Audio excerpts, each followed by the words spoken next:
What's going on? Noah here, and I want to talk to you guys about my steps I took to succeed and pass the ISSA Certified Personal Training exam.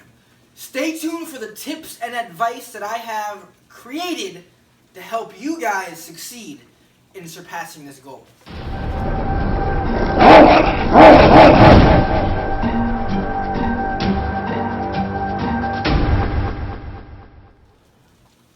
I don't have like a list of like 1 to 2 to 3 to 4 to 5 different things. I just have a list of different things that I think that is extremely beneficial. Now, when you get your ISSA package in the mail, it comes with 3 books. It comes with the Fitness, the Complete Guide Study Guide, which has 756 pages of content, knowledge, and just help for you guys to read up on this and learn.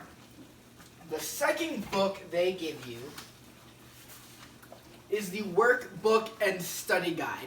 This will be your best friend when it comes to taking this exam.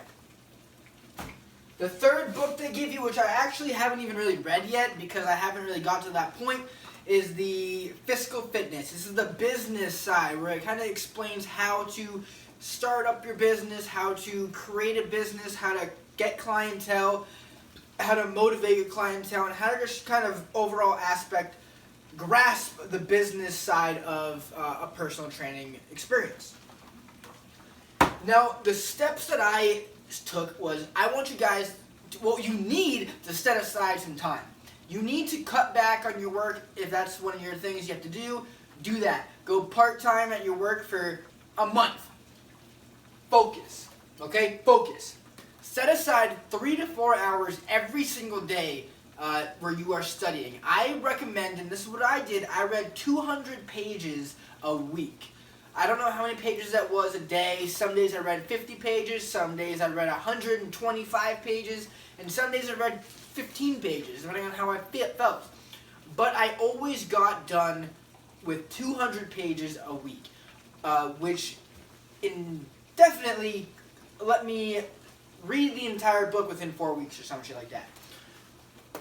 This workbook and study guide was my best friend. Inside this, it kind of gives you a guided study of material and information where you can write down all the notes, the important concepts. I highly suggest you do that because when you have to go back and take your exam, looking through this book is 10 times easier than to read through this 700-page book. Now, when you do have to look back in this book for specific calculations or specific guidelines you want to follow, I'm not talking about just like folding a page like in the corner. I'm talking about full out folding this book page. I folded the shit out of this book. And I didn't just like do little simple folds. And some of these pages I folded in half completely as the most important things that I found necessary, such as the body mass calculations, the caloric intake calculations, all the important calculations that you need for the case studies, I bookmarked and folded in half. I pretty much ripped the page out. Do that. Everything that you think in the back of your head, subliminally, you think is important, it probably is important. That is a huge tip. If you're like, oh, this might pop up on my questions, it will pop up on your questions. It's just a given. If it seems like it's interesting, it's interesting. If it's not that interesting, it probably still is interesting, and bookmark that page as well. It's common sense. So, when you get the books, I want you guys to focus on the 3 big parts of the ISSA training: the nutrition, the kinesiology, and biomechanics. That's 2. And then how to structure a workout in the ISSA format. That is key. You may have knowledge in ACE or NASM or ACSM or whatever the hell you have your certification in. Going with that certifications program is going to get you an F on the exam because all these exams are created differently and they all have different guidelines and different ways that they want you to approach your studies.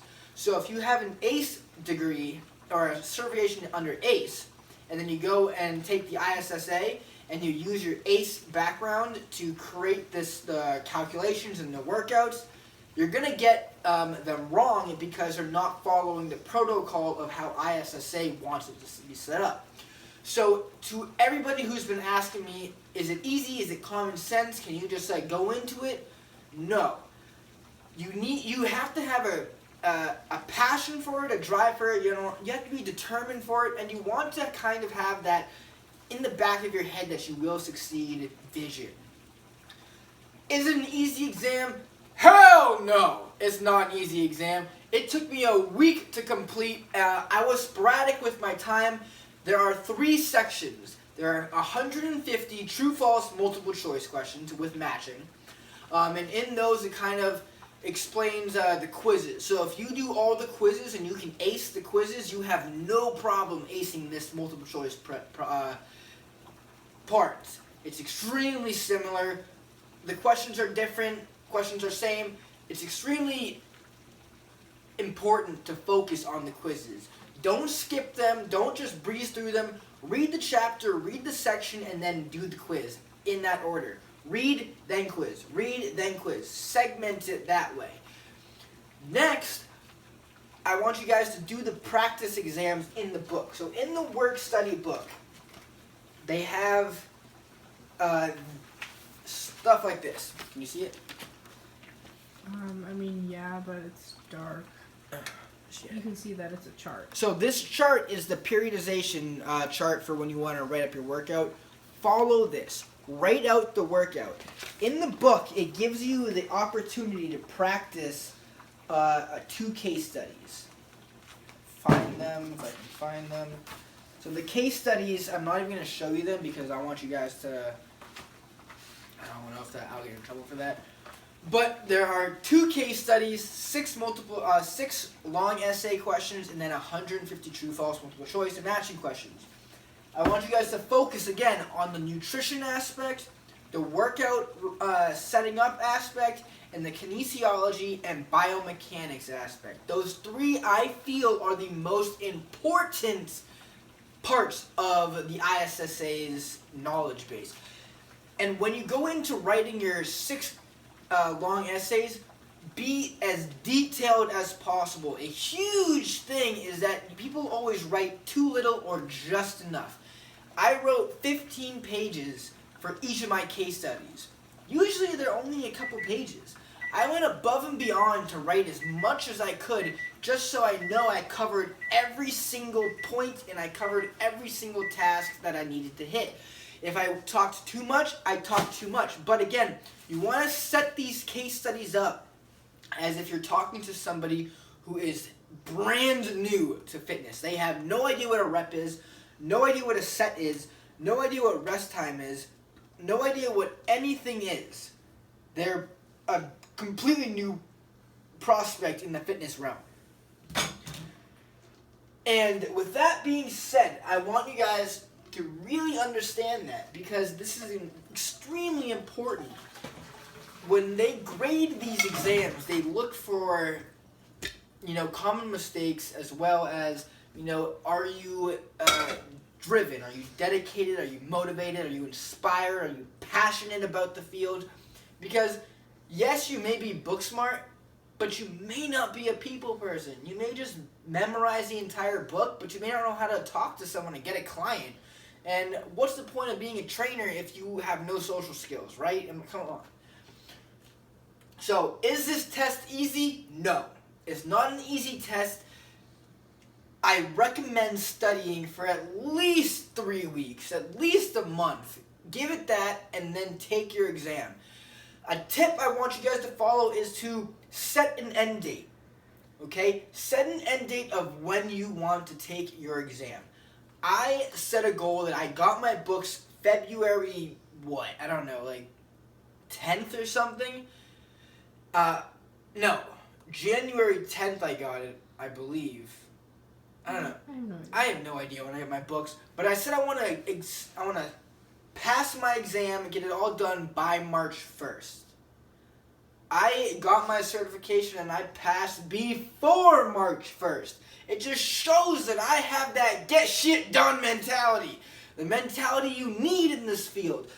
So, when it comes to your books, pay attention to your workbook and fill out as much as possible. I want you guys to be as detailed as possible because this will be your best friend when taking the exam. Again, there are 3 parts to the exam. There's multiple choice, short answers, and then 2 case studies. I want you, and with the short answers, you really have to focus on your background knowledge, your hands-on experience within the gym and without the gym, and just overall book smart knowledge as well, I guess. Incorporate that all into your studies, and boom, you'll pass. The case studies, be as detailed as possible. Hit everything. If you think you forgot something, if you second guess yourself, if you doubt yourself for 1 minute, go back, triple check. I did my calculations wrong on one of the segments, and I went back 3 times, and I did the math 3 times, and I got it right 3 times. But then I did it a 4th time just because I had doubts to myself, and I actually did the calculations wrong. So, quadruple check your work. I shit you not, quadruple check it. The ISSA exam is not timed, but that doesn't mean that you can just kind of slack off. This test is ideal for people who have test anxiety, like myself. I get super nervous, super sporadic, and ADHD, like I don't know what the hell to do with a timed exam. So make sure you dedicate some time to it. Set a deadline of when you want to succeed and pass, and that is your step-by-step goal instruction of how to pass. Stop. My name is Noah. I am an ISSA certified personal trainer. Check out my Facebook page at nzdfitness.com or facebook.com/nzdfitness. Check out my website, muscleupusa.com, for all my services and prices. I'm doing a special 30% discount on every service, nutrition plan, fitness workout, everything. 30% off. Huge deal until March 7th. Thanks guys for checking this channel out, checking out this video. I hope this helps self-made fitness freaks in the house. We got some crazy new apparel dropping. NZD Fitness apparel will be dropping as soon as possible. As soon as I get... Oh, I just farted. Oh my god. I'm sorry, I was on video cut. My name is Noah. We are growing. Damn. Hello, Felicia. And we